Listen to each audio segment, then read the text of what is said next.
আরে এত সুন্দর আয়নাটা ভেঙ্গে গেল গা। এই তোর কবে ওজন বড় দেবো তুই ভাঙ্গা না এরকম দুয়ার মধ্যে ফেলালি কে? তে ভেঙ্গে গেছে ওটা কনে ফেলে দিব।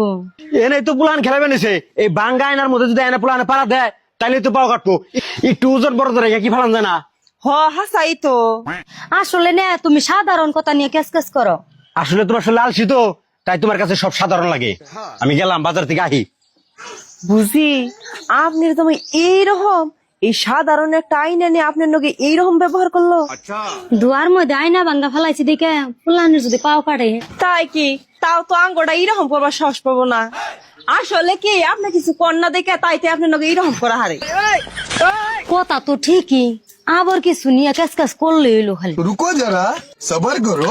মর্জিনা মর্জিনা আইছো বাজার নিয়ে? হ্যাঁ এই যে ব্যাগ। আচ্ছা তোমার বিবেক জ্ঞান কবে হবো? এই যে আশের সাউজে থিয়া দিছো এরকম গরমের মধ্যে যদি এনে একটু পানি দিতে দিলে আশের সাউটা একটু আরামে থাকা হারতো না? আসলে তোমার কাজ কাজ করতে করতে অভ্যাস হয়ে গেছে গা। সামান্য একটা আশার সামনে তাও তুমি কাজ কাজ করো, খালি কিছু কয় না দেখেছে। এইবার ঠিক আছে দিছি লাগিয়ে।